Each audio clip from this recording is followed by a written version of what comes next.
अंजाना news प्रसारण के दूसरे दिन मैं रूप शुक्ला श्रद्धा के गुलदस्ते से आपका स्वागत करता हूं। आइए जानते हैं समाचारों के मुख्य अंश।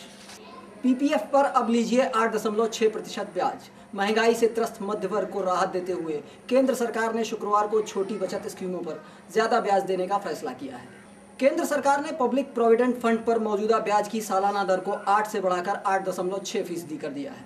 पीपीएफ के तहत सालाना निवेश की सीमा भी 70,000 से बढ़कर 1 लाख रुपए हो गई है। प्रॉपर्टी डीलरों पर होगा पहरा। सरकार प्रॉपर्टी डीलरों पर कानून का पहरा बिठाने जा रही है। फसल, घास और टिम्बर को छोड़ हर अचल संपत्ति का सौदा कराने वाले व्यक्ति, सोसाइटी और कंपनी के लिए आवास विभाग ने उत्तर प्रदेश प्रॉपर्टी डीलर्स विनियम अधिनियम के 2011 का मसौदा तैयार कर लिया है। इसे मंजूरी के लिए कैबिनेट ले जाने की तैयारी है। मसौदे के अनुसार सभी को लाइसेंस लेकर कारोबार का पूरा ब्यौरा लेखा पुस्तकों में रखना होगा, जिससे जरूरत पड़ने पर सरकार संबंधित सौदे की जानकारी प्राप्त कर सके। प्रॉपर्टी डीलर को पहली बार इसके उल्लंघन की दशा में 6 माह तक की सजा और 10,000 रुपये जुर्माना देना होगा। लेंस के नाम पर ठगे गए मरीज। राष्ट्रीय ग्रामीण स्वास्थ्य मिशन के अंतर्गत चल रहे अंधता निवारण कार्यक्रम में सीबीआई को बड़े पैमाने पर गड़बड़ियां मिली हैं। बीते दिनों सीबीआई ने 10 अस्पतालों में छापा मारकर दस्तावेज एकत्र किए थे। जांच करने पर पता चला कि इन अस्पतालों में आंखों के ऑपरेशन में इस्तेमाल होने वाले लेंस के नाम पर 2 से 4,000 रुपए तक मरीजों से वसूली की गई। सूत्रों का कहना है कि मरीजों को अस्पताल तक आने जाने का व्यय भी नहीं दिया। यही नहीं, एक ही मरीज का नाम एक से अधिक रजिस्टर में कई बार दर्ज किया गया है। यानी मरीज के नाम पर सरकार द्वारा लिया गया धन सीधा निजी अस्पतालों की जेब में गया।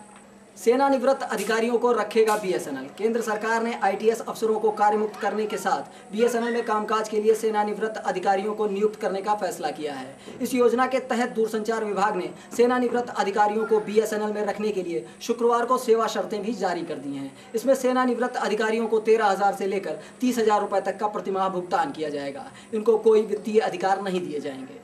दरगाह में फायरिंग करने वालों का सुराग नहीं। सादतगंज स्थित दरगाह हजरत अब्बास में फायरिंग करने व बवाल करने के आरोपियों को पुलिस 24 घंटे बाद भी गिरफ्तार नहीं कर सकी है।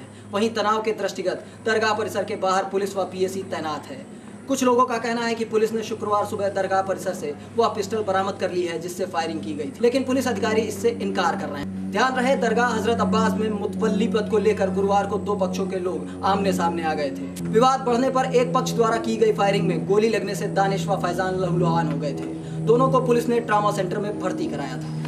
मुख्यमंत्री के प्रमुख सचिव को नोटिस। उच्च न्यायालय इलाहाबाद की लखनऊ खंडपीठ ने हत्या के एक मामले में पुलिस को प्राथमिकी दर्ज करने का आदेश देने पर मुख्यमंत्री के प्रमुख सचिव शैलेश कृष्ण को नोटिस जारी कर 2 हफ्तों में जवाब मांगा है। याची का आरोप है कि प्रमुख सचिव प्राथमिकी दर्ज करने का आदेश जारी नहीं कर सकते। यह आदेश न्यायमूर्ति अब्दुल मतीन व न्यायमूर्ति अश्विनी कुमार सिंह की खंडपीठ ने याची उमाकांत व अन्य द्वारा दायर याचिका पर दिया है।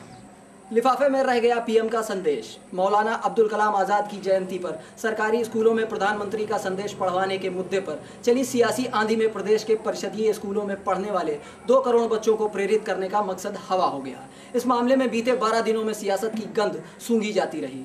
इसके कारण प्रधानमंत्री के संदेश से भरे पार्सल दोपहर तक बेसिक शिक्षा निदेशालय कार्यालय में आज आएगा हाजियों का पहला जत्था।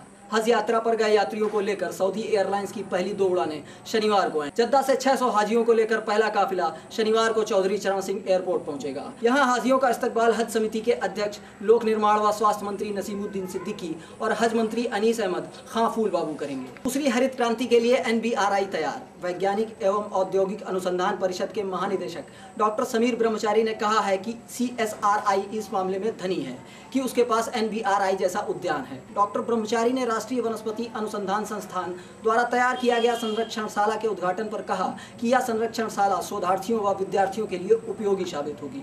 आकाश मंच से वैज्ञानिकों को संबोधित करते हुए कहा कि डॉक्टर CS नौटियाल ने 12वीं पंचवर्षीय योजना के तहत कृषि भूमि के लिए जो योजना तैयार की है। समाचारों के बाद मुझे दीजिए आज्ञा। आपके साथ अंजाना न्यूज़ की आहट, उद्देश्य है आपकी मुस्कुराहट।